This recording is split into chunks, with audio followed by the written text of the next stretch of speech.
Bonsoir et bienvenue à la séance de découverte Deviens les meilleurs de toi-même. Je m'appelle Elisangela Rodrigues, je suis très honorée d'être la personne qui va être ton guide tour, qui va être ton guide au cours de ces voyages, un voyage à l'intérieur de nous-mêmes, des voyages qui nous permettra de deux choses, une prise de conscience de comment a été créée l'image que j'ai de moi-même. Ça, c'est la plus grande leçon qu'on va partir d'ici ce soir en comprenant, mais aussi avec une invitation pour continuer ce voyage ensemble, parce que ça, c'est la première leçon d'un programme qui s'appelle la maîtrise de l'image de soi, un programme qui en général est fait au cours de 8 semaines. Et si tu as envie de continuer ce voyage, ça sera un honneur pour moi d'être ton guide au cours de ces semaines à venir. On pourra aussi prendre le temps de découvrir non seulement d'où vient ce programme, qui l'a créé, combien est de mon expérience aussi à ces sujets. Tout ça, je vais prendre le temps de parler, soyez rassurés. Mais je vais commencer avec une question de base, parce que je vais donner la valeur à toi qui est en train de donner ton temps. Que ce soit là, maintenant, en direct avec moi ou que tu regardes ça en replay, tu es en train de donner ton ressource la plus précieuse, celle qui, une fois que tu la dépenses, tu ne peux plus l'attraper. C'est ton temps. Et puisque tu es avec moi dans cet instant, je veux vraiment que ces temps soient un temps précieux, mémorable dans ta vie. Et l'essentiel, c'est de savoir pourquoi tu es là. Qu'est-ce qui t'a fait prendre ces temps et de te connecter et de venir dans ces programmes, dans cette séance, ose devenir le meilleur de toi-même. Donc, j'aimerais que tu prennes un instant, prends, si possible, un cahier, parce qu'il y a tout un exercice dans notre cerveau quand on écrit. Prends de quoi écrire et tu vas noter pourquoi je suis là aujourd'hui. Et cela peut être parce que j'ai besoin de plus de résultats financiers dans ma vie. Ça peut être parce que j'ai besoin d'avoir une relation plus saine dans mon monde personnel ou dans mon monde de travail. Cela peut être parce que j'ai envie de me lancer dans une activité et en fait j'ai peur. Cela peut être parce qu'une amie m'avait dit de venir tout simplement. Mais je vais savoir quelle est la raison pour laquelle tu es là. Et je t'invite à écrire et je vais aussi te répondre. Pourquoi moi je vais prendre ce temps avec toi?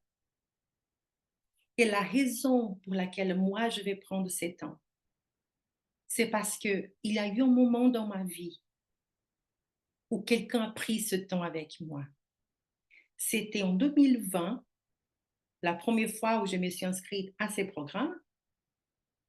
Et j'ai été dans une phase de reconversion professionnelle, à démarrer une activité au tout début de mon activité comme entrepreneuse. J'avais pris conscience que les résultats que j'avais obtenus dans mes chiffres d'affaires n'étaient pas à la hauteur de mes attentes ni de mes besoins. Et j'avais besoin de trouver des solutions. Donc, j'ai passé des cours de certification de coach, une 12e certification de coach. Je suis allée faire des cours de entreprendre en 5 jours, entreprendre pendant une année. Je voulais apprendre qu'est-ce qu'il avait dans la vie des autres qui réussissaient que je n'avais pas. Juste à comprendre, grâce à un cours que quelqu'un m'avait offert, que c'était mon mindset, ma façon de penser, qui est bloquée, qui m'empêchait de réussir. Et c'était un choc pour moi de penser que moi, je pensais petit, que moi, je pensais que je ne pouvais pas réussir. Je dis, c'est pas possible. Et pourquoi? Parce que je suis une femme qui est née en Amazonie, à Manaus. J'avais un rêve de faire mes études dans la meilleure université au Brésil, alors que dans la famille de ma mère, personne n'avait allé, même pas à l'université du coin. Donc, une femme qui a envie d'aller à la meilleure université au Brésil, en Amazonie, s'est rêvé l'impossible. Donc, je savais que j'avais une image de moi-même qui avait fait ses preuves. J'avais réussi à rentrer dans cette université. J'avais réussi à faire un doctorat en Europe. Mon doctorat est en France. J'avais réussi à construire une famille. J'étais maman de 3 enfants. J'avais réussi à avoir un travail, un CDI dans un grand groupe international. Et ils m'ont appelé. ils m'ont appelé pour dire, on aimerait que tu viennes travailler avec nous. Donc, je savais que j'étais une femme qui avait du potentiel, qui avait des qualités. Donc, non, c'est pas possible que moi, j'ai des limitations dans ma pensée. Mais si. Donc, s'il s'agit d'entreprendre, j'avais des limitations. Parce que dans ma famille, les personnes qui ont essayé avaient échoué. Et ça restait à faire en moi tout un ouvrage pour dire, tu vas juste échouer comme tous les autres. Donc oui, j'ai dû passer par cette prise de conscience. Et quand j'ai vécu ces programmes-là, la maîtrise du match de soi, et que j'ai passé les semaines 1, 2, 3, 4, 5, 6, je pensais, je suis en train de bien faire. La 7e semaine, c'est là que j'ai un claque. Mais un claque. Cette nuit-là, je n'ai pas dormi. J'ai revu toutes les leçons de la 1, 2, 3, 4, 5, 6, 7 parce que je commençais à comprendre mes limitations, à comprendre que la vraie raison de mon échec professionnel dans l'entrepreneuriat venait de mes relations personnelles, des discussions que je devais avoir à la maison, des pardons que je devais demander, des attitudes que je devais changer. Donc oui, cette prise de conscience m'a fait dire, mais en fait, toutes les personnes que j'accompagne dans les coachings ont besoin de ces programmes. Donc, une fois que j'ai terminé, j'ai décidé d'acheter la licence de la maîtrise du match de soi, celle que vous êtes en train de découvrir ce soir. Un programme que vous allez voir, ce n'est pas créé par moi, donc c'est un programme qui est créé par toute une communauté internationale, basée sur des études scientifiques. J'ai dit, il faut que je l'amène. Donc, en septembre 2020, j'ai commencé, c'est mon premier groupe où j'ai moi été la coach qui les accompagnait. Et les témoignages qui ont succédé une année après l'autre dans le cours de ces accompagnements sont extraordinaires. Des personnes, quelques-unes qui étaient mes amies de longue date, que je pensais connaître, j'ai découvert que quand elles sont venues dans cette séance, elles sont ouvertes, elles ont parlé des rêves qu'elles n'ont même jamais parlé à leur mari, même pas à leurs parents. Et parmi les résultats, sur mon site web, vous pouvez lire leurs témoignages. Il y a une femme, je vais vous donner juste son prénom, Léa. Léa, une jeune femme mariée, avec une vie qui semblait belle. Elle était très réservée, timide, avec une voix tout douce. Elle nous suivait de Corée du Sud à l'époque, à 4 heures du matin. Et un jour, elle vient et nous dit que son rêve était de faire un podcast pour les enfants. Je vous avoue que même moi, qui crois au potentiel de chacun, je dis, mais c'est Léa, celle qui parle faiblement, qui est tellement discrète. Elle avait utilisé sa voix et avec des larmes qui coulaient dans ses yeux, elle disait, c'est mon rêve.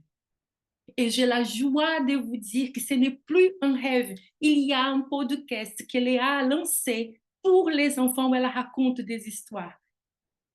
Rien que de vous parler de des frissons. Donc, c'est un exemple parmi tant d'autres que vous pouvez découvrir sur les sites. Il y a plusieurs. Donc, des personnes qui sont de plusieurs nationalités m'encouragent à venir ce soir et de dire, je vais t'aider à devenir le meilleur de toi-même. Et j'ai trouvé des outils, des techniques, des connaissances qui te permettront, toi aussi, de devenir cette personne. Est-ce que ça vous rend enthousiaste? Si oui, mettez dans les chats, moi aussi, moi, je vais devenir le meilleur de moi-même. Moi, est-ce que tu veux devenir le meilleur de toi-même? Est-ce que c'est ton cas? Merci, merci, ça me fait grand plaisir et ça fait grand plaisir de voir des personnes qui sont en collaboration avec nous, que je vais chaleureusement saluer, toutes les personnes qui sont venues en collaboration avec des amis qui croient à ces projets, qui croient en toi et qui ont invité leur réseau. Je suis très honorée de faire cette collaboration avec des personnes qui sont dans plusieurs pays, inclus Madagascar, des personnes qui sont en France, des personnes qui sont au Portugal. Donc, je sais que j'ai ici des personnes qui viennent de plusieurs pays, de plusieurs continents, et je suis très honorée de vous avoir et d'être votre guide dans cette nouvelle saison dans votre vie. Alors, je pourrais parler de la maîtrise d'image de soi, n'est-ce pas? Parce que c'est important qu'on découvre. Alors, dis-moi, Elisa, montre-moi C'est quoi cette histoire? D'où ça vient? Parce que mon cerveau, là, il a besoin d'y croire, d'accord? Tu parles beaucoup, c'est peut-être valable pour cet ami, c'est valable pour des clients, c'est peut-être valable pour Marie-Jo qui était au Cameroun, pour Patricia qui est gabonaise, c'est peut-être valable. Mais est-ce que ça va être vrai dans ma vie?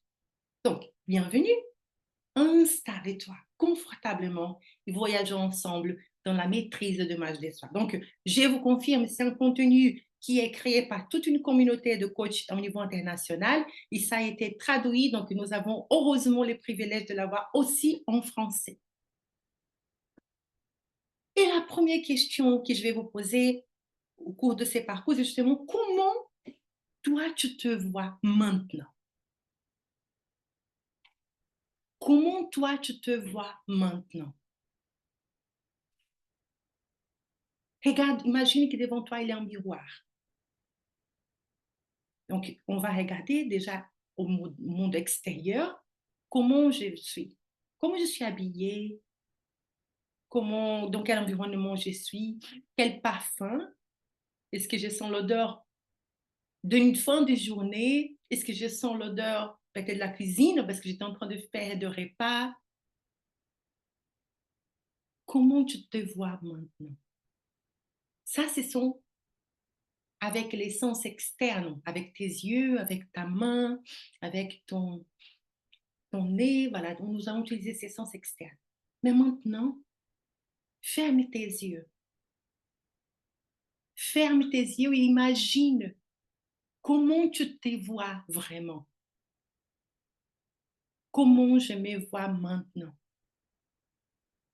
Et moi, je me vois devant vous, ces personnes qui sont partout dans le monde, comme si vous étiez là, devant mon canapé, devant moi dans cette salle, et on était assis ensemble pour discuter.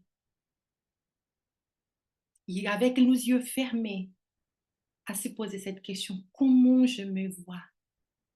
Je me vois quelqu'un qui réussit dans sa vie, qui célèbre. Je me vois comme quelqu'un qui est si bas pour atteindre un objectif. Je me vois comme quelqu'un qui est persévérant, déterminé. Je me vois comme quelqu'un qui rêve, mais qui ne réussit pas. Je me vois comme un échec parce que jusqu'ici, tout ce que j'ai essayé, ça n'a pas marché. Un échec dans ma vie personnelle, un échec dans ma vie professionnelle. Comment tu te vois maintenant? J'ai une bonne nouvelle à nous annoncer. Comment nous nous voyons ne signifie pas qui nous sommes. Tu pourras dire dorénavant, jusqu'ici, je me voyais comme ça. Jusqu'ici, mes résultats ont été comme ça. Mais maintenant, il y a un nouveau départ, une nouvelle saison. Est-ce que je peux t'inviter à écrire une nouvelle saison dans ton cahier, dans cette terre qui est devant toi, là, dans ce miroir qui est devant toi, une nouvelle saison. J'ai démarre une nouvelle saison. J'ai démarre une nouvelle saison. Est-ce que tu peux dire là où tu es? J'ai démarre une nouvelle saison. Et la deuxième question, comment tu aimerais te voir? Donc, dans mon cas, je vous dis, j'aimerais me voir comme cette entrepreneuse qui réussissait. Je voulais me voir comme cette femme, surtout, et c'est là la clé, qui voulait réussir dans sa vie professionnelle, dans son activité comme entrepreneuse, mais je ne voulais pas sacrifier ma famille. Je ne voulais pas que ce soit au détriment de ne plus avoir le temps avec mes enfants, que ce soit au détriment de ne plus savoir gérer mon mariage, que ce soit au détriment de ne plus pouvoir payer l'école de mes enfants. Donc, comment je vais me voir une forme qui garde une harmonie? C'est un mot qui était clé pour moi. Est-ce que je peux garder ma famille? Est-ce que je peux garder mon conjoint? Est-ce que je peux entretenir une relation? Non, pas seulement garder parce que je dois. Non seulement parce que la société va penser quoi de moi, mes parents vont dire quoi de moi, mais parce que j'ai construit des relations que j'ai envie d'entretenir, j'ai envie de rester, tout en prenant mes ailes, tout en prenant mon envol, tout en réussissant dans des rêves, dans l'appel, dans des visions que j'avais depuis que j'étais enfant. Donc, voilà comment moi, je voulais me voir. Et toi, qu'est-ce que toi, tu veux voir dans ta vie? Et je t'en supplie, là, peut-être qu'il y a plusieurs voix qui vont s'en sourire en disant, oh là là, on va commencer à rêver, on va commencer à s'imaginer des choses impossibles. Donc, je vais te dire, OK, à toutes les voix négatives qui vont tourner dans ta tête, et merci. Merci de protéger mon ami. Merci de permettre à cette personne de, avec tout l'amour que tu as pour elle, de vouloir la garder en sécurité, de dire, mais tu sais, elle ne réussira pas. N'essaye pas de l'amener là. Donc, merci, parce que jusqu'ici, tu as été la voix qui l'a gardée en sécurité. Mais est-ce que tu peux me permettre de la tenir par la main et l'amener juste voir, juste dans son imaginaire, qu'est-ce qui pourrait se passer? Il n'y a pas de danger. Elle n'est pas en train de faire des pas, elle n'est pas en train de quitter chez elle, elle n'est pas en train de quitter son travail. Elle est en train juste de voir comme elle voulait imaginer cette vie, la relation personnelle et professionnelle, la vie, la personne qu'elle veut devenir. Est-ce que tu peux me permettre de la laisser imaginer? Merci. Et on va rester là, toi et moi, à l'accompagner tout au long de cette soirée, de cette journée, de ces minutes qui sont ensemble. Il y a souvent une distance entre ce que je veux voir devenir et ce qui je suis, ce que je fais maintenant. N'est-ce pas? Est-ce que vous sentez qu'il y a un pont là qu'il faut construire entre mon moi présent et mon moi à l'avenir? Et comment on bâtit ces ponts? Et voici la clé, mes amis. C'est possible de bâtir. Et cela n'est pas en payant une autre formation, en ayant un diplôme. Tout ça sera important pour que tu puisses acquérir des compétences. Mais si tu ne changes pas l'image que toi, tu as de toi-même, tous ces diplômes accrochés au mur, sur ton site web, sur ton LinkedIn, ne vont faire que du papier et ne changeront pas tes résultats. Parce que c'est important que tu puisses accepter et changer l'image que tu as de toi-même. Et voici celui qui nous a aidé à comprendre, Dr. Maxwell Maltz. Il est impossible de surpasser l'image que nous avons de nous-mêmes. Impossible. Ces études sont venues parce qu'il était chirurgien esthétique. Donc, il était habitué à devoir, surtout par des accidents qu'une personne a vécu, une brûlure de peau, à devoir changer, donc esthétiquement, les nez, les lèvres, un visage, une main, des personnes, le corps, l'extérieur. Et il a commencé à être surpris que certaines personnes qui passaient pour cette chirurgie, quelques-unes avaient changé un tout petit truc à la position d'un nez ou d'un lèvre. Voilà, c'était une chose minimum. Et cette personne, il y avait l'impression qu'elle est devenue la superwoman, le superman. Son vie, sa vie changeait, il rayonnait. Je dis, waouh! Alors, c'est un petit changement fait autant. Imaginons celui qui je vais restaurer son visage. Il disait, même les personnes qui ont fait un travail phénoménal, parfois elles sortaient de là avec l'impression qu'elles étaient toujours la personne à brûler, la personne malade, la personne avec ses défauts physiques. Il dit, mais c'est dingue. Ça signifie qu'il y a autre chose qui va faire que cette personne se regarde dans le miroir et elle a une attitude différente. Et c'est ça qui l'a amené à étudier et à créer la psychocybernétique. La psychocybernétique, c'est le nom du livre d'ailleurs qu'il a écrit. Et c'est justement psycho, c'est justement tout ce qui est autour de notre pensée, de notre cerveau. Et la cybernétique, en anglais, comme on dit, c'est toute la science. C'est justement le mécanisme de comment fonctionne Ça peut être une machine, mais dans son cas, c'est comment fonctionnent les cerveaux. Et lui, il était plus précis. Je devais savoir comment fonctionne la création de l'image de l'être humain. Et du coup, comment reprogrammer cette image. Parce que tant que je ne comprends pas, je ne peux pas aider quelqu'un. Parfois, par exemple, la personne dit, mais tu sais, Elisa, là, si je regarde dans le miroir, si je m'habillais comme ça, je pourrais faire mon business, aller à George V, voilà, à Paris, au Ritz, et trouver des clients de haut niveau. Je pourrais aller à l'Élysée, donc le palais de l'Élysée, où est le président de la République française, et pouvoir finalement lui serrer la main et proposer mes services de coaching où je pourrais offrir mes services des gâteaux, ou d'être élu les plus grands boulangers, les meilleurs boulangers de mon pays. Peu importe là où tu voulais devenir, là où tu veux réussir, ou tout simplement dans l'éducation de tes enfants. Il n'y a pas des tâches plus grandes que l'autre. Je vais juste t'aligner à être qui tu veux devenir. Mais la réalité, c'est qu'il va au-delà de comment tu t'habilles, de comment tu te portes, de quelle est l'attitude que tu vas avoir. D'abord, il faut que tu crois qui tu dois devenir cette personne parce que toi, tu sais que tu as une mission. Par exemple, pour vous donner une piste de la compréhension, imaginons une aigle. Une aigle qui a grandi parmi les poules. Les poules, elle mange la tête en bas, elle va chercher le maïs, toujours la tête en bas, son céréales, la tête en bas.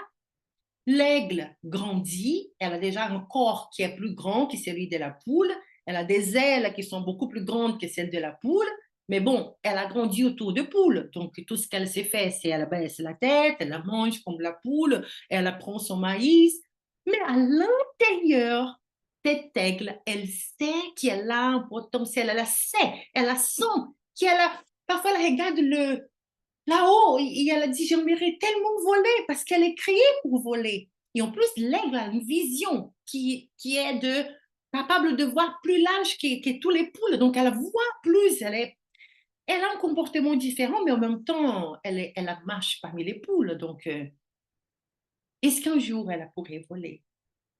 C'est un rêve qu'elle a, mais comment aider cet aigle à voler? Aussi bien que tous ces animaux qui sont créés dans des endroits en dehors de leur habitat naturel, il faut rééduquer. Il faut les aider à devenir la créature qu'ils ont été créés pour devenir, pour utiliser le potentiel qui est en eux. Et c'est exactement la même chose avec toi et moi. Si j'ai grandi dans cette famille où toutes les femmes n'ont jamais été dans l'université et mes parents continuaient à croire que cela était juste la fatalité dans la famille, je serai encore une femme qui doit, à 18 ans, trouver un mari, se marier, parce que c'est ça mon avenir. Mais moi, je suis passionnée par les études. Je suis, depuis que j'avais 12 ans, pour ne pas dire avant, mais certainement 12 ans, j'ai été passionnée par d'autres cultures. Je voulais lire des livres de pays, d'autres pays, des personnes qui ont vécu ailleurs. Je savais que je voulais aller ailleurs. Mais je suis là, dans cette ville, au milieu d'une forêt amazonienne, de vers, de rivières. Et tout ce que je peux regarder, c'est là-haut. Et sortir de ma ville vers d'autres villes au Brésil, il faut prendre l'avion. Donc, je rêve vraiment des choses impossibles. J'ai jamais pris l'avion de ma vie. Mais je sens un appel en moi et j'en parle dans ma famille. Je suis curieuse, je peux lire des livres. Et ma mère et mon père ont fait tout ce qu'ils ont pu pour que cette vision devienne réalité. Et le premier pas était à 13 ans, ils m'ont mis pour étudier l'anglais. Parce qu'ils ont dit, si un jour tu pars quelque part, si jamais cette vision devient réalité, ça serait bien que tu parles une autre langue. Donc, vous voyez, j'ai eu le privilège de grandir dans une famille où ce que je parlais, ce n'était pas pris comme la blague. C'était pris au sérieux. Mais je sais que ce n'est pas le cas de tout le monde. En revanche, pour tout ce qui était entrepreneuriat, c'est une autre histoire. Alors, qu'est-ce que c'est l'image de soi?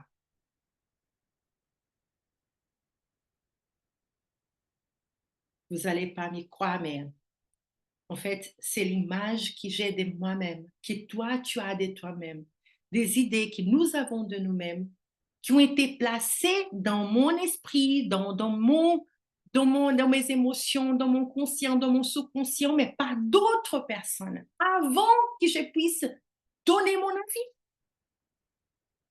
Cela a été planté comme j'étais encore un enfant. Il a été placé par d'autres personnes. Alors, est-ce que ces personnes savaient mon potentiel? Est-ce qu'ils savaient que j'étais une aigle? Ou ils pensaient que j'étais une poule? Et autant que maman, si vous êtes des personnes qui ont des enfants, ou les vôtres ou de personnes proches, et que vous voyez un comportement, une attitude, une idée, une expression, vous savez que d'habitude, nous allons faire tout pour que nos enfants passent au mieux possible dans la société, dans l'école, qu'ils ne soient pas critiqués parce qu'on veut les faire entrer dans une moule, comme ils ont fait avec nous, selon notre culture, selon nos origines, selon la famille, selon les croyances. Nous sommes les fruits des personnes qui nous ont élevés, de cet environnement où j'ai grandi. Donc, si je pose la question à toi aujourd'hui, comment tu te vois? Il y a de grandes chances que tu vas décrire tout ce que t'a été enseigné à propos de toi-même.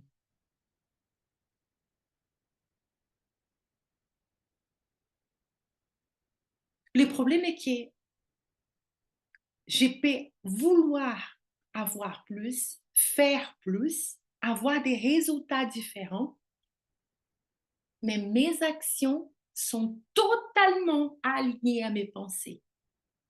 Totalement. 100%. Mes actions sont alignées à mes pensées. Si je crois que je peux y arriver, il y a de grandes chances que mon corps mettra tout l'effort pour que je réussisse. Si je crois que je ne peux pas y arriver, mon corps fera tout le nécessaire pour me garder là, paralysé.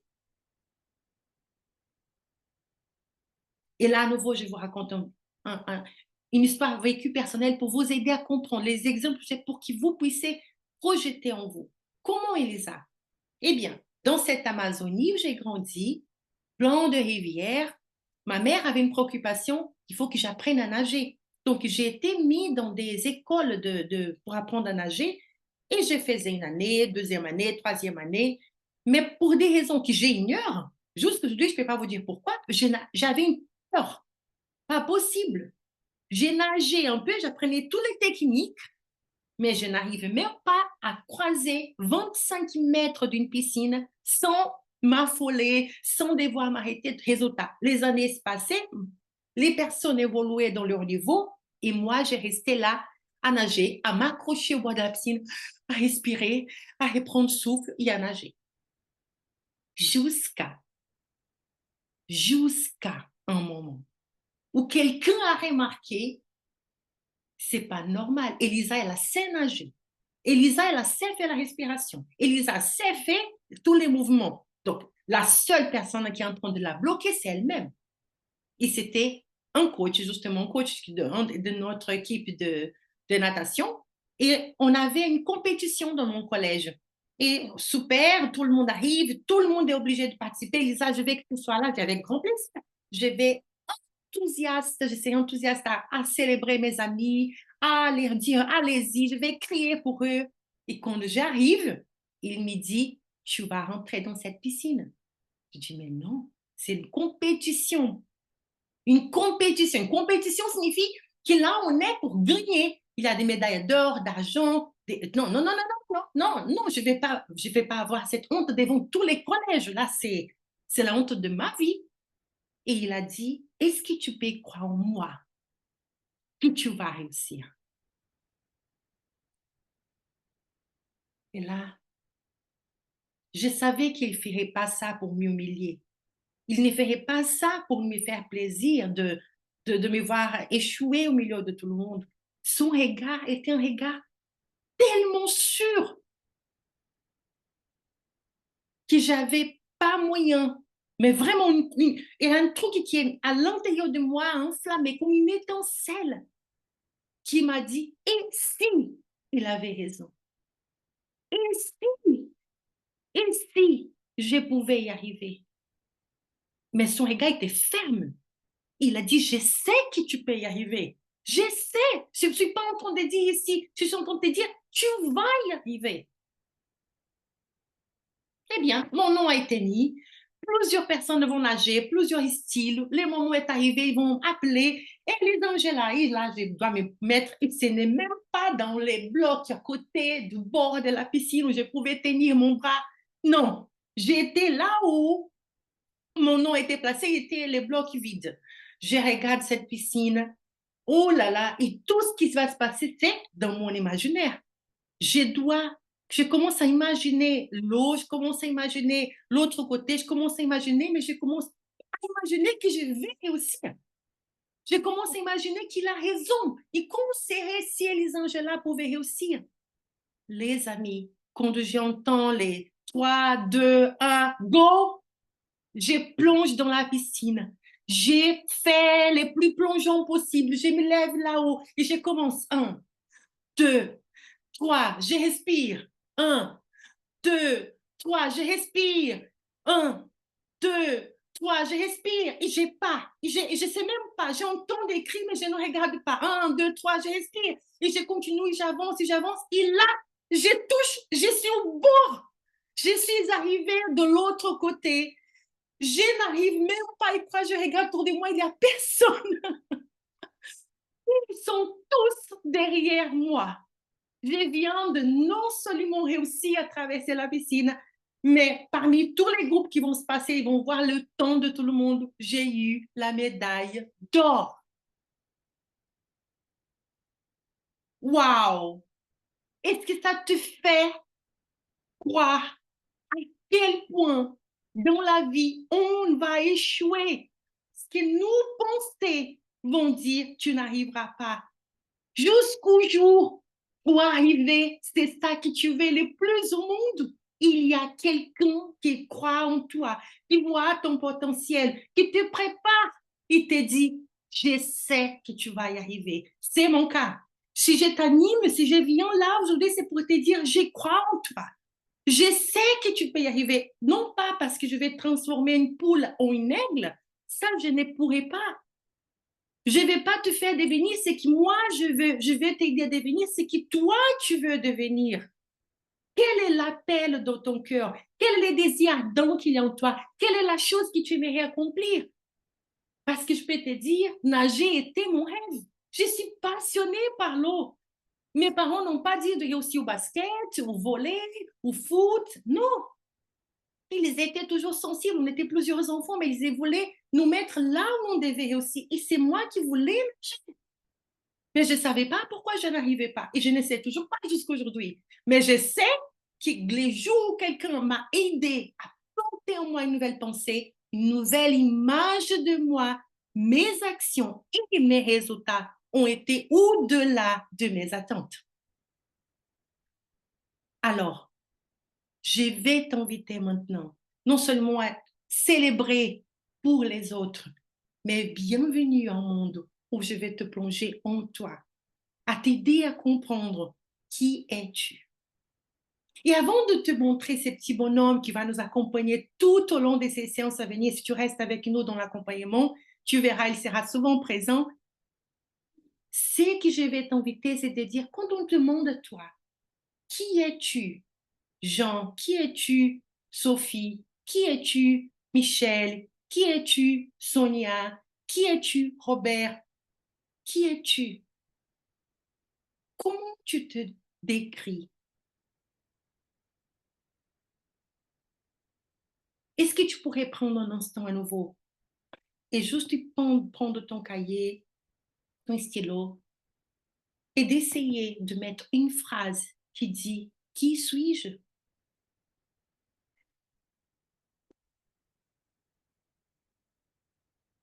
Je t'invite 1 minute et je vais attendre.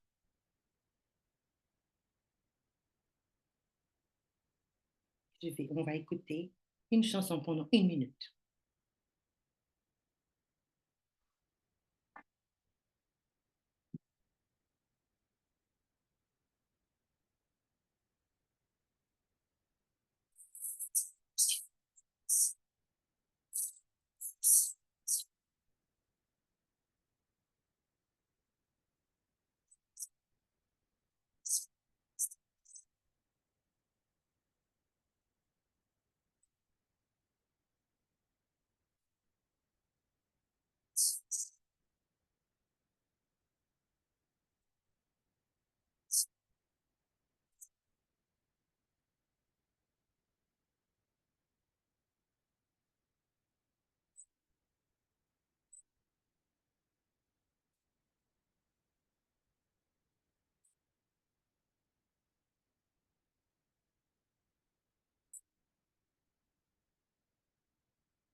Qui es-tu? Qui suis-je?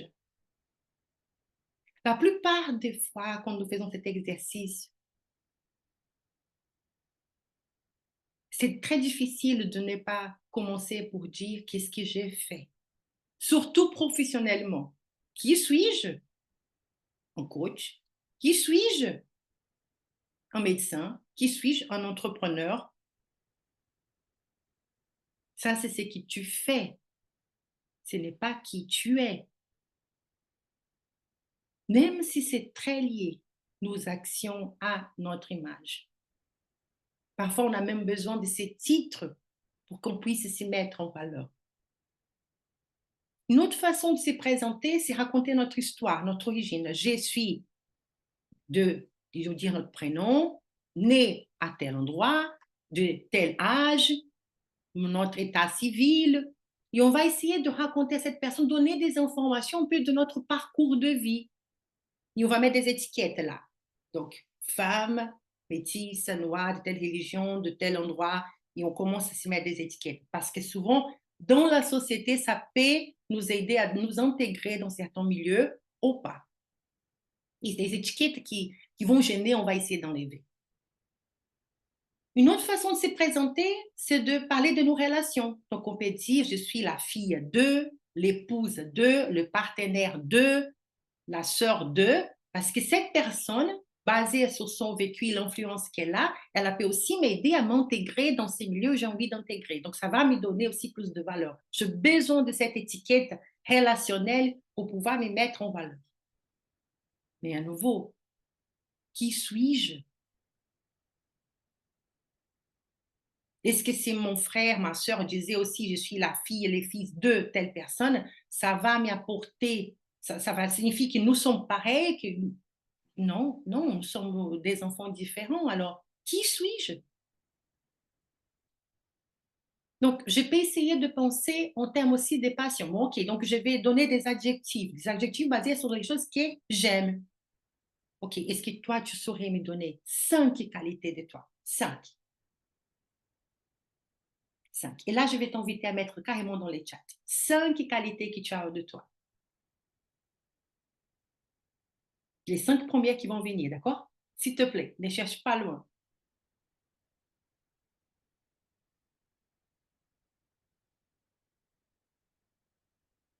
Et là, on peut voir des choses qui vont venir, qui vont à nouveau parler soit de nos origines. Je suis noire, je suis métisse, qui peuvent parler aussi de compétences. Je suis passionnée par lire, passionnée par voyager, passionnée par des cultures.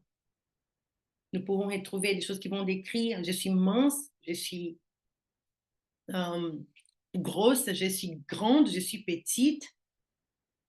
On va essayer toujours de dire, est-ce que si je décris physiquement, ça te dit qui je suis? Et non, parce qu'on parle justement de cette image de l'intérieur de soi. Alors, si je te demande de décrire 5 choses que tu fais bien, donc on va revenir à ces choses que j'ai fait bien. J'ai l'impression que je fais rien de bien. Non, non, non, non, non. Il y a des choses que tu fais bien, j'en suis certaine. Est-ce que tu es capable d'admirer, de te mettre en valeur? Il y a 5 choses que je fais bien.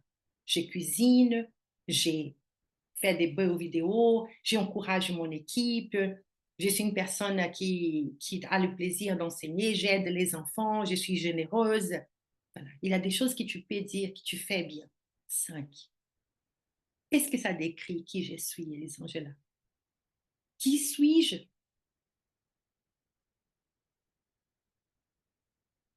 Donc, en fait, quand on va chercher la réponse, on vient chercher dans notre conscient. Quelles sont les choses que je sais qui je suis? Que quelqu'un m'a dit qui je suis? Que quelqu'un m'a dit que je fais bien? Et si, dans ton cas, quelqu'un t'a dit tu es grosse, petite, grande, timide, organisée, créative, ou à l'inverse, irresponsable, toujours en retard, en fonction de ce que tu as dit, il y a des chances que tu te vois comme ça. Tu t'en souviens, tu as été tatoué par d'autres personnes. Mais j'ai une bonne nouvelle. Il y a quelqu'un que tu connais un peu mieux. Il y a un subconscient. Une partie qui est souvent là, dans une zone où on peut plus de difficulté pour nous-mêmes d'aller la voir, d'aller s'y plonger dedans. Comment on reconnaît? C'est ma pensée. Ma pensée, elle est dans mon conscient. Et je vais parler de ce que je pense. Je vais agir en accord avec ce que je pense. Mon sous-conscient, c'est un ressenti. Je sens une envie de faire autre chose. Je sens que je pourrais voler. Je sens que je pourrais nager. Je sens que je pourrais jouer de la musique. Je sens. Je ne sais pas t'expliquer pourquoi je le sens à l'intérieur. Au fond de moi, je le sens. Tu as déjà entendu peut-être quelqu'un qui a dit ça. Tu sens. La question, c'est que nous pensons, les idées là qui vont venir, je peux accepter ou rejeter. D'accord? C'est l'idée à nouveau de l'histoire de mon coach qui disait, Lisa, tu peux nager. Écoute, toi, tu crois en moi. Moi, je ne crois pas. D'accord? Dans ma pensée, je vais passer la honte de ma vie. Je serai connue comme la fille qui a tout simplement n'a pas réussi même faire 25 mètres à 14 ans dans son collège. Ça va être là un moment. Donc, à nouveau, je peux accepter ou rejeter. J'ai les pouvoirs sur mes pensées. D'accord? Vous aussi. Mais le ressenti, je dois te dire, c'est il accepte. Tu ressens. Tu ne peux pas t'empêcher. Et c'est là la force qu'il y a en nous, de ces potentiels qui vont éclore, qui vont venir, c'est parce qu'il sait. Il sait qui est Lisangela est. Il sait qui est toi, Robert, qui est toi, Sonia, qui est toi, Michel, qui est toi, Dina. Il sait. Il sait qu'à l'intérieur de toi, il a un truc que tu as créé pour développer. Maintenant, est-ce que tu vas vivre aligné à ça ou tu vas refuser? Donc, les pensées qui sont là, qui vont venir là, et je dis, OK, j'ai envie de croire en vous, monsieur, les coachs. J'ai envie de dire, OK, est-ce que je peux nager?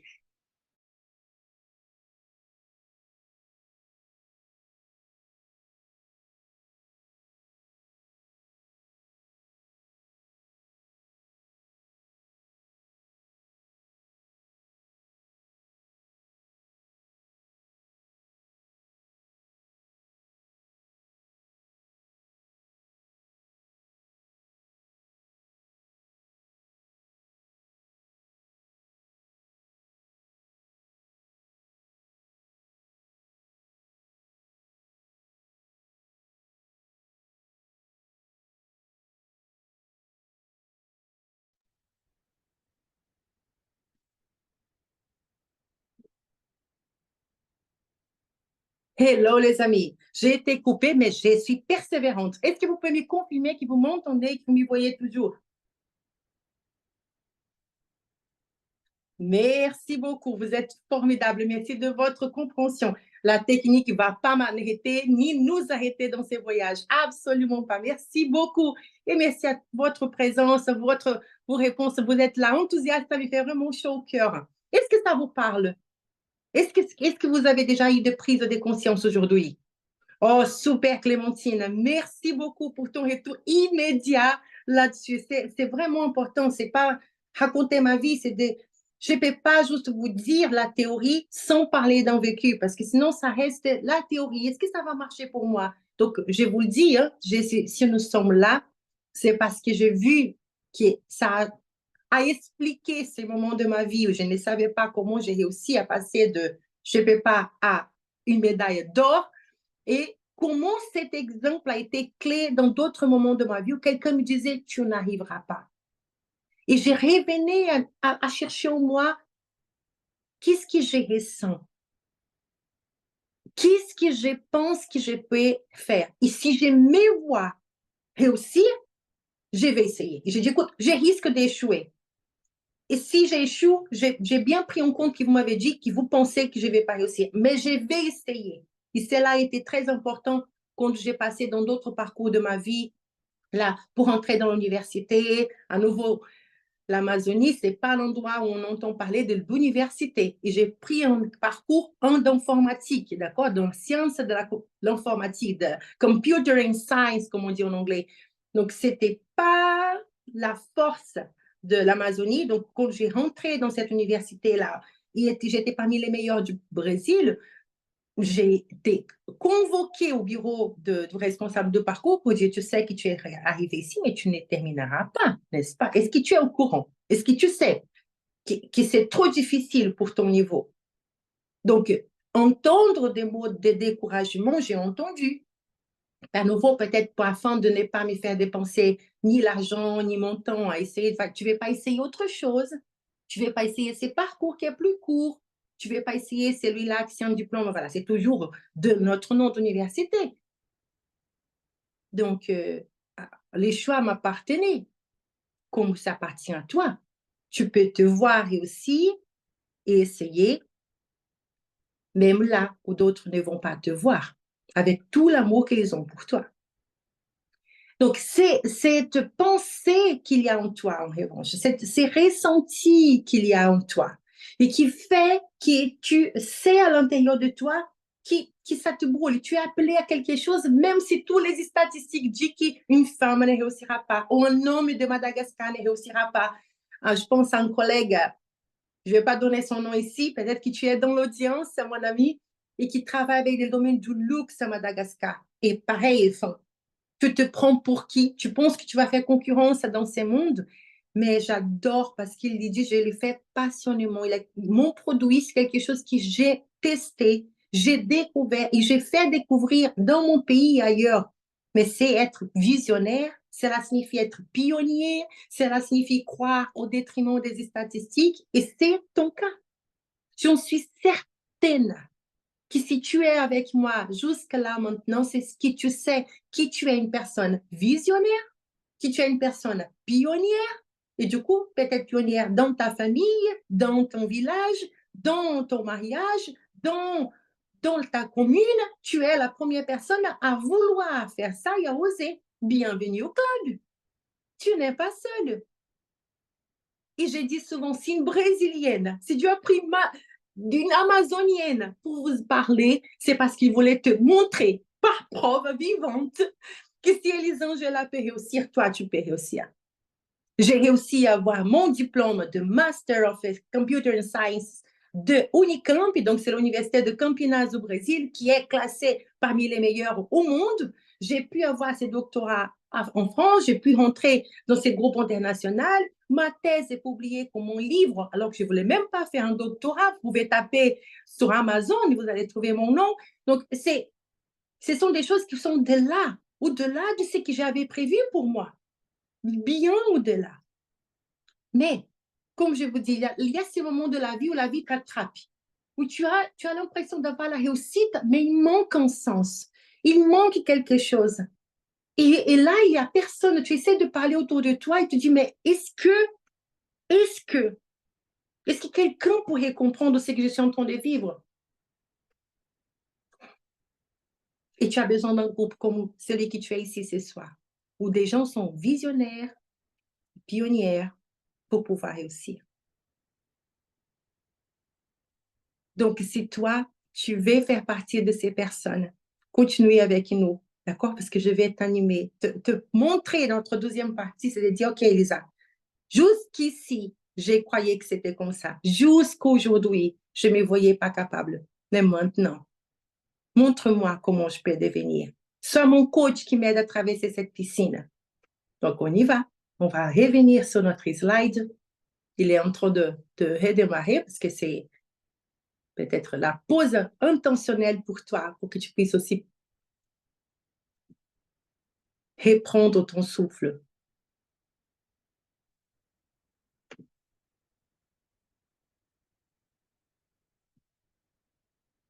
Et nous, on y va. On va revenir.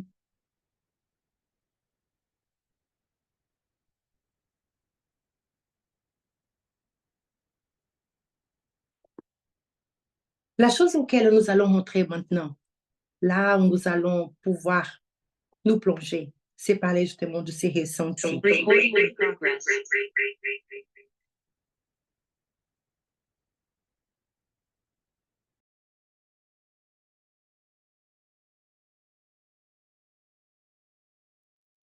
Voilà, nous allons pouvoir parler de ces ressentis. Donc, à nouveau, confirmez-moi que tout se passe bien. Votre gentillesse permettra à tout le monde de continuer à avancer. Merci beaucoup, Evelyne. Merci bien. Donc, nous allons rentrer dans cette histoire de sous-conscient, de ressentir. Et je me suis arrêtée là, à ces moments justement où on a ces pensées. OK, ici, j'ai croyé. Et si je croyais que je peux faire, OK, il y aura toujours un ressenti à l'intérieur de moi, qui soit va accepter, soit il va refuser. Cette émotion-là, les mains froides qui vont venir, je transpire déjà rien qu'à l'idée de penser de me lancer dans ces business. J'ai les mains froides rien qu'à l'idée de penser à faire ces voyages qui peuvent t'enthousiasmer ou te paralyser. Ce sont des sentiments, des émotions sur lesquelles tu ne peux pas. Là, ça va être une réaction de ton corps à ces sentiments. Mais c'est en fonction de ces sentiments, c'est vraiment les filtres qui j'aurai une action. Donc, si j'ai peur au point que j'ai les mains froides là, qui me paralysent, tu peux être sûr que mon action, ça va être non, je n'irai nulle part. Mais si à l'intérieur de moi, il y a une étincelle, là, une petite lumière, là, une petite bougie qui s'allume et qui me dit, et si j'ai essayé, il y aura une action. Un pas. Je vais plonger dans cette piscine. Je vais me lancer dans cette formation. Je vais m'inscrire à cette université. Je vais voir si je vais réussir dans le concours. Je vais essayer ici. Il y aura un pas que tu vas faire vers ton rêve, vers cette vision de la personne que tu veux devenir. Il y aura un pas. Et bien sûr, là, on va avoir un résultat qui peut être d'échec. Moi, je préfère de parler de essai, de parler de tentative, de leçons apprises plutôt que d'échec. Parce que tu es dans l'action. Celui qui est dans l'action n'est pas dans l'échec, il est dans l'action, il est dans l'apprentissage.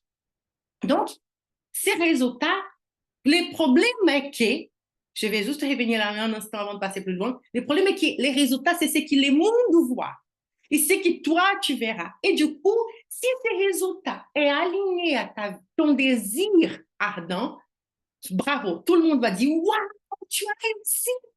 Mais si ces résultats étaient un échec, tu as raté ton gâteau, tu as raté ton événement, tu as raté la musique que tu voulais écrire et composer et chanter, tu as raté ces matchs, tu as raté ton intervention, tu as raté. Du coup, le monde va dire, tu vois, je t'avais prévenu, hein? C'était pas pour toi. Et du coup, le problème, c'est que les résultats vont avoir un impact sur nos pensées. C'est là le problème. OK? Donc, il va falloir qu'on aille un travail profond dans mon sous-conscient parce que c'est le seul endroit aujourd'hui, jusqu'à aujourd'hui, où je ne savais pas que j'avais un pouvoir. Les résultats visibles sont fruits de mes actions. Les actions sont fruits de mes pensées, mais des pensées qui ont passé par les filtres de mon sous-conscient. Alors, nous ne voyons pas le monde tel qu'il est, nous le voyons tel que nous sommes. Quoi? Je ne vois pas le monde en vrai?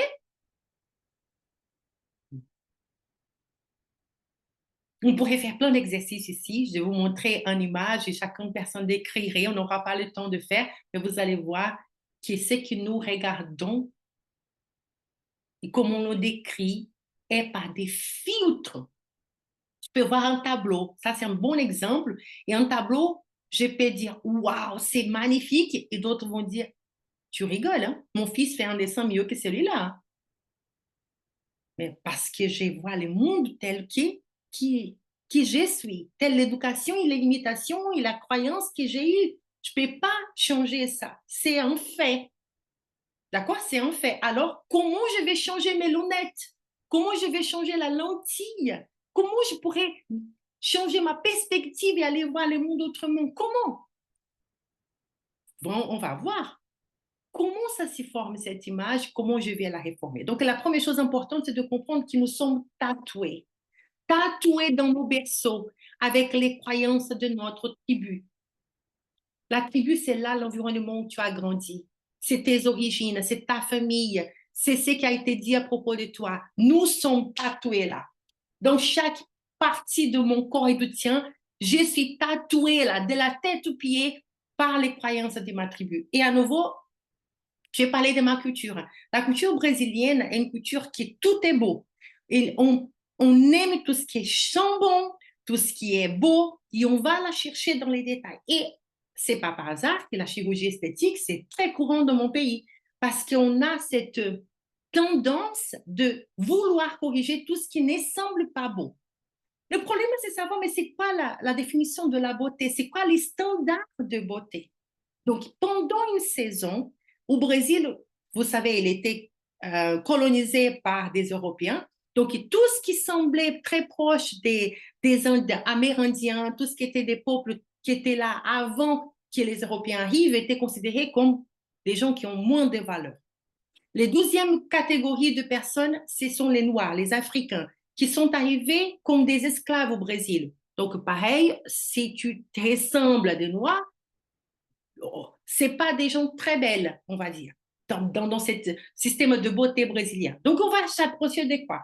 De tout ce qui est plus rare, parce que c'est plus rare de trouver des femmes qui sont blondes, qui ont la peau plus claire, d'accord, qui vont être avec un corps qui est très fin, parce que voilà, on a la majorité va devoir avoir des cheveux plus foncés, des corps plus arrondis. Donc, on va commencer à créer. Avec le temps, ça va changer. Donc, on veut que certaines parties de notre corps soient différemment. Donc, on va explorer la chirurgie esthétique d'une façon telle que les femmes vont se ressembler. Et on aura les cheveux presque tous de la même couleur, de même format, les nez, les yeux, les sourcils. Voilà, il y aura toutes ces moules où tu dois rentrer dans la moule pour être belle. Ça va être pareil pour l'éducation, ça va être pareil pour la façon de penser au niveau politique. Donc, les classes sociaux vont être définies par ce que les autres vont définir comme tu dois penser, agir, t'habiller comme ça. OK? Donc, grandir dans cet environnement et penser différemment, il faut que tu découvres qu'il y a un autre monde. Donc, quand moi, j'ai quitté l'Amazonie, j'ai découvert cette autre ville, c'est vrai que j'ai senti cette discrimination. Tu es une Amazonienne, tu ressembles à des Amérindiens, voilà, tu es petite, tu as toutes les traces, donc c'est pas la symbole d'être belle, encore moins intelligente. Donc, je devais croire à ce qui était en moi et ne pas chercher l'approbation des autres. J'ai été tellement aimée que je n'avais pas besoin que les autres même m'approuvent. Je voulais juste vivre alignée à ma façon. Mais plus tard, quand je suis arrivée en Europe et que j'ai découvert l'inverse, il y avait une admiration pour les peuples différents. Il y a un mélange de cultures. On apprend la diversité, on s'y respecte. J'ai été choquée parce que ce n'était pas la culture où j'ai grandi. Je me souviens de voir la Champs-Élysées de Paris avec tous ces gens de couleurs différentes, habillés différemment, des cheveux, même verts. Et je dis, et les gens sortent comme ça dans la rue? Où rien ne va avec rien, les couleurs ne vont pas, où on ne recherche pas forcément une marque? C'était un choc parce que j'étais tatouée tout au long de mon enfance avec un regard de voir la télé, la beauté et le système qui m'a été inculqué était différent. Ce n'est pas soit toi-même, mais soit comme les autres. J'espère que ça t'aide à comprendre qui tu n'es pas, qui tu penses et qui tu es. OK? Et là, on vient dans cette histoire de conscience sous-conscient. Je vous ai dit qu'aujourd'hui, c'est comme ça. Mais on n'a pas été comme ça toute notre vie. OK? Donc, on était à un moment donné où l'environnement, où je suis, va mettre une influence énorme dans ma personne. Donc, qu'est-ce que toi, tu as entendu quand tu étais enfant? Ma mère, par exemple, ma mère, elle l'a dit, elle est déjà décédée de ce monde, mais elle m'avait dit que toute son enfance, elle était considérée dans sa famille comme celle qui était grosse. Et elle a grandi avec l'image de qu'elle était grosse. Et malgré tout ce qu'elle essayait pour essayer de réduire son poids, elle ne s'y voyait pas. Elle ne s'y voyait pas. N'importe le poids qu'elle perdait, elle s'y voyait toujours grosse.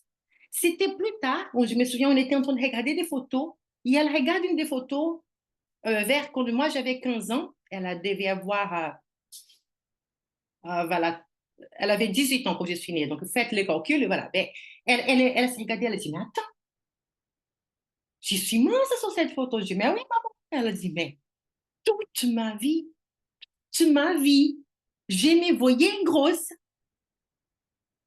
Mais pourquoi? À nouveau, parce que peu importe les changements qui se passent à l'extérieur, ton sous-conscient a été blindé là avec une phrase. Tu es grosse. Donc, dans ton cas, peut-être que tu as entendu d'autres choses. Et c'est là, c'est blindé en toi. D'accord? C'est ancré en toi, tatoué en toi. Mais ce n'est pas qui tu es. Et c'est ça la bonne nouvelle de ce soir, c'est de dire jusqu'à aujourd'hui, jusqu'à ce soir, jusqu'à maintenant, tu ne savais pas. Mais il est temps d'enlever ces lunettes et t'aider à découvrir qui tu es. Tu as été conditionné par d'autres personnes parce que eux ils pensaient de toi. Et bien, tu peux être sûr que ton conscient va chercher là-dedans, dans cette sous-conscient, et tout ton livre arbitre, qu'est-ce que je mange, qu'est-ce que je ne peux pas manger, et tout ça, tout ce que je vais décider dans ma vie va être conditionné par ton sous-conscient. Et la chose qui est impressionnante, c'est ça qu'aujourd'hui, quand on a cette capacité d'aider, est-ce que tu as envie de te lancer, est-ce que tu as envie de passer à autre chose, est-ce que tu as envie de créer, il y a cette voix qui dit non, une autre voix qui dit oui, pourquoi pas. Et tout ça, ça va être rejeté ou accepté en fonction du ressenti, de l'image qui est à l'intérieur de moi. Mais il y a un espoir.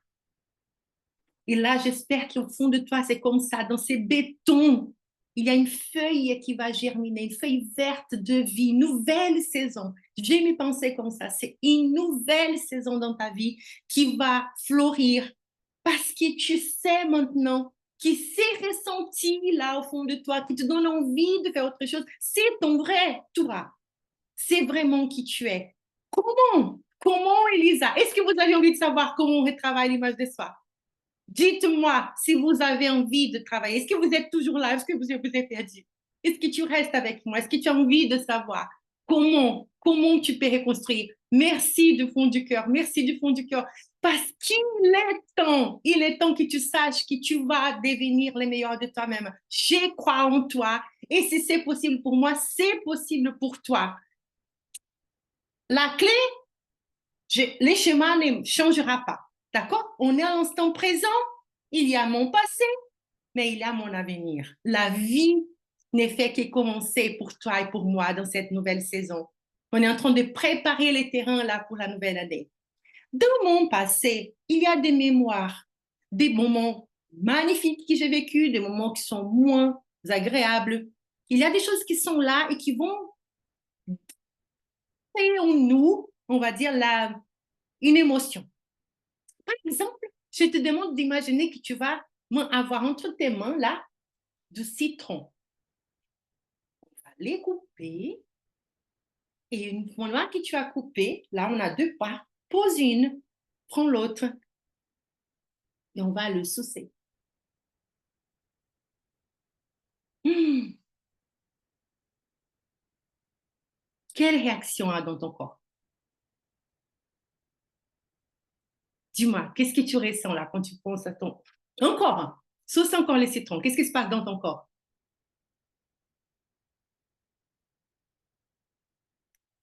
N'est-ce pas dingue qu'on n'a pas un citron là devant nous? Regarde, ma main est vide, il n'y a pas de citron. Mais ma bouche, elle est remplie de salive. Mon corps est en train déjà d'avoir tous des frissons parce que j'aime pas saucer les citrons. Et c'est juste imaginaire. Parce qu'un jour, j'ai déjà goûté ça et je sais l'effet que ça fait en moi. C'est pareil pour toutes les expériences de notre vie. Mais la belle chose, c'est que mon cerveau, et ça, c'est ça que Dr. Maxwell Maltz a observé, notre cerveau, la même partie que je vais utiliser pour me souvenir de mon passé va actionner. C'est pour ça que ma bouche salive, mon corps a des frissons, mon dos s'entasse à mon estomac est en train de dire non, je n'aime pas les citrons. Parce que mon imagination est en train de dire imagine si. Et tout en moi réagit pareil. Tout en moi. Et il a dit mais attends. que ça soit pensé au passé, que ça soit pensé à l'avenir, on va actionner exactement les mêmes parties du cerveau. Attends. Alors, on va explorer ça. Qu'est-ce qui se passe à l'intérieur avec tout ce que j'ai cru?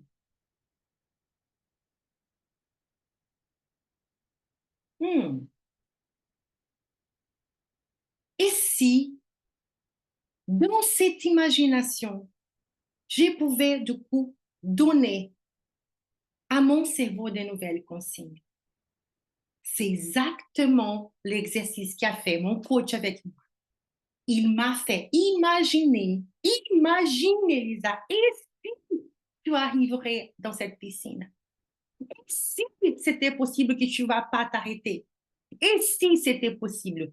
Moi, je ne pensais pas gagner, je pensais juste à tous les exercices, mais il savait tellement que j'étais disciplinée, que je savais respirer, que je savais faire tous les mouvements, qu'il dit, je sais que tu vas réussir. Je sais.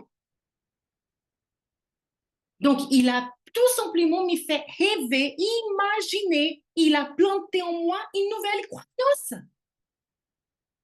S'il me dit, je te donne un nouveau citron, ce citron, il est fait, je ne sais pas où, mais ce n'est pas le même citron que tu as goûté dans le passé. Et je te promets, ce citron a un goût de miel.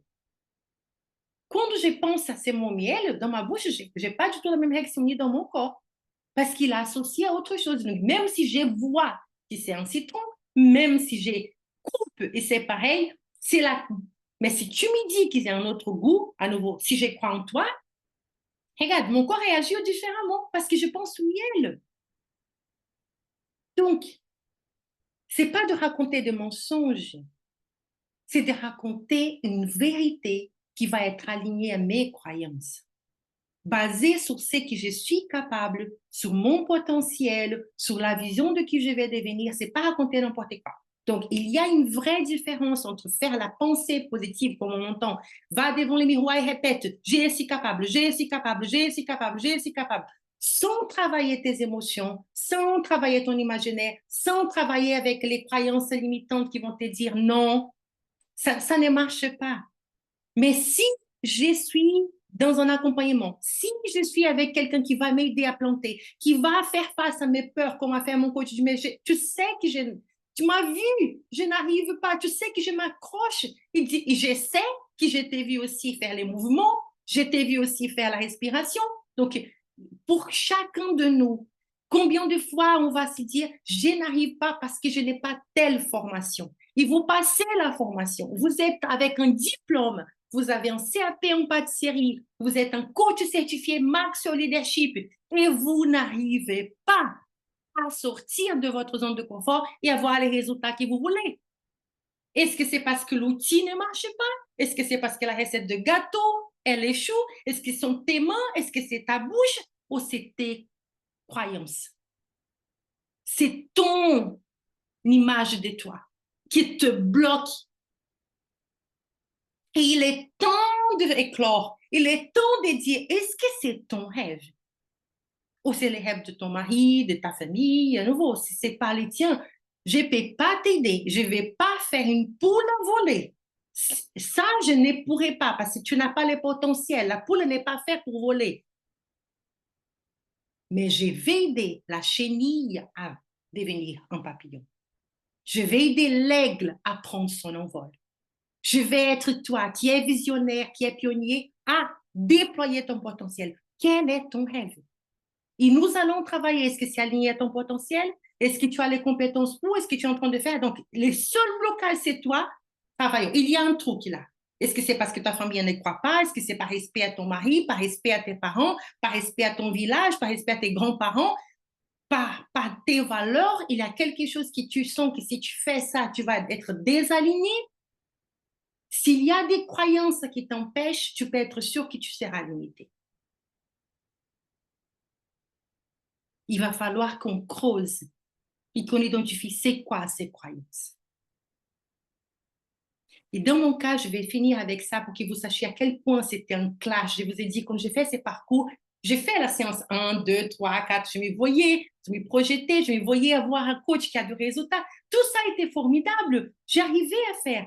Donc, quel était le moment où ça a été chamboulé? C'est au moment où je dois me projeter. OK, je dois passer à l'action. Et c'est là.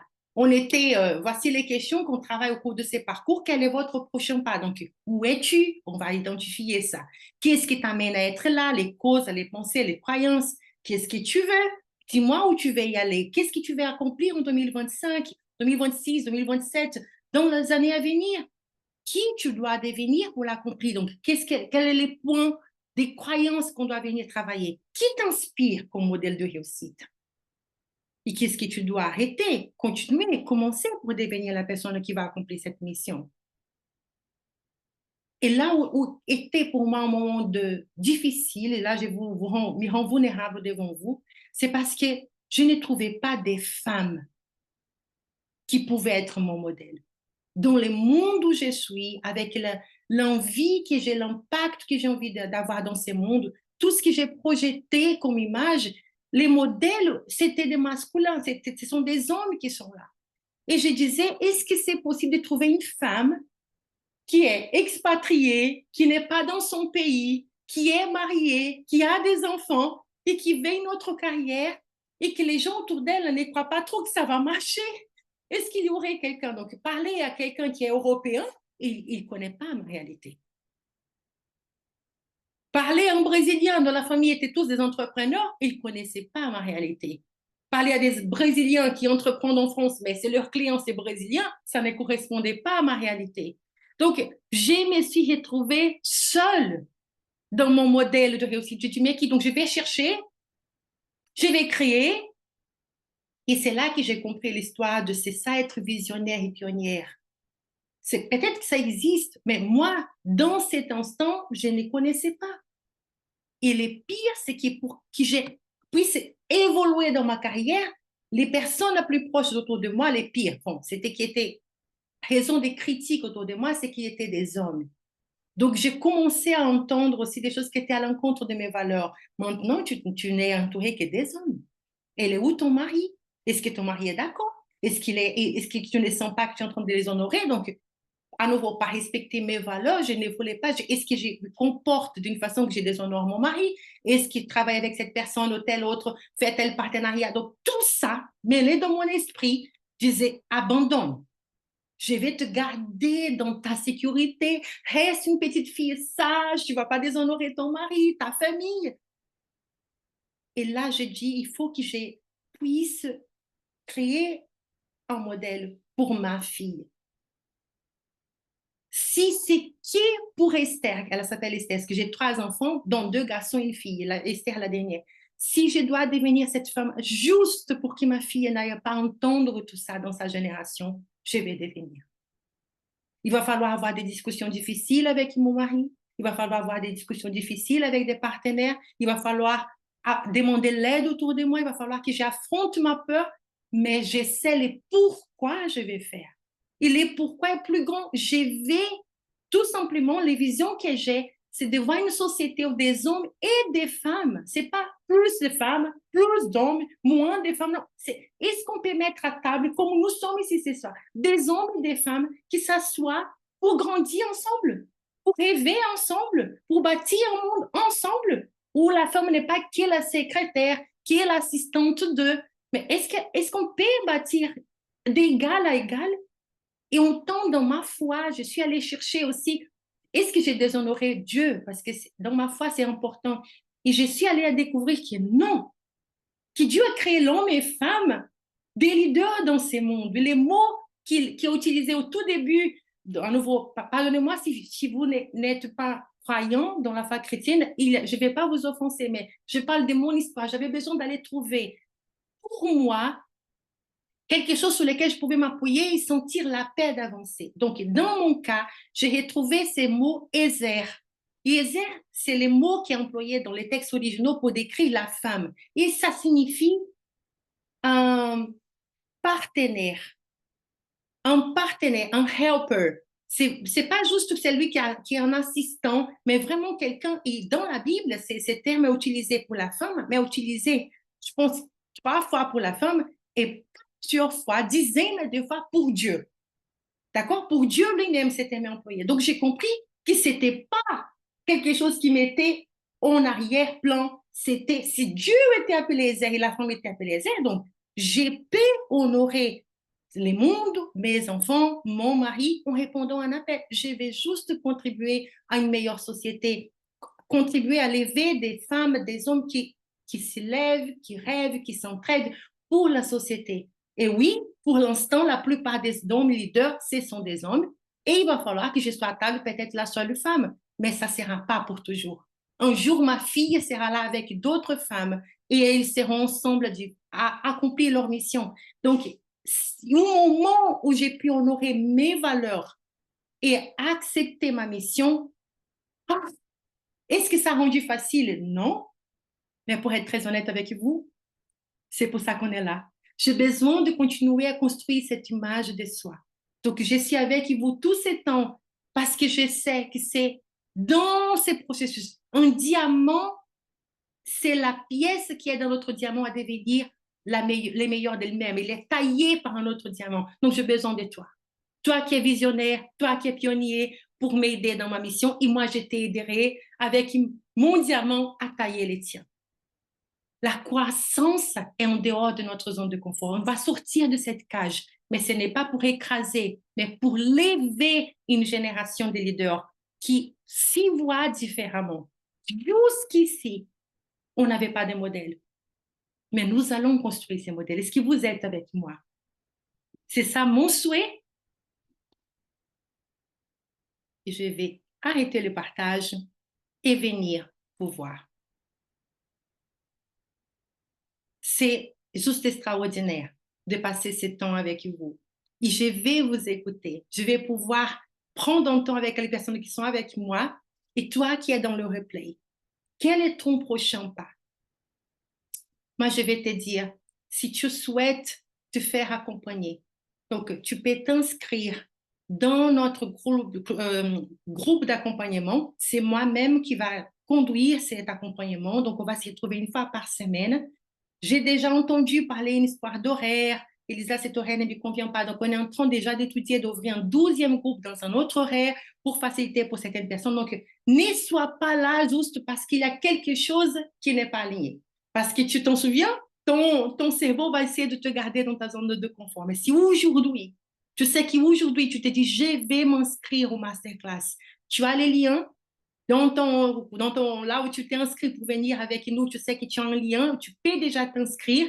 Et quoi que ce soit, ton prochain pas, quoi que ce soit les moyens que tu as besoin d'aide, d'ajustement, notre équipe est prête à vouloir t'aider pour que tu deviennes le meilleur de toi-même. Donc, ma question est, comment moi je peux t'aider? Qu'est-ce que je peux faire d'autre? Des facilités de paiement? Changer d'horaire? Dis-moi comment je peux t'aider. J'ai hâte de démarrer ce voyage avec toi. Donc, pour tous ceux qui sont avec moi ici, restez avec moi. Et pour toi qui es en ligne, je te souhaite juste que tu deviennes le meilleur de toi-même. Lève-toi et brille.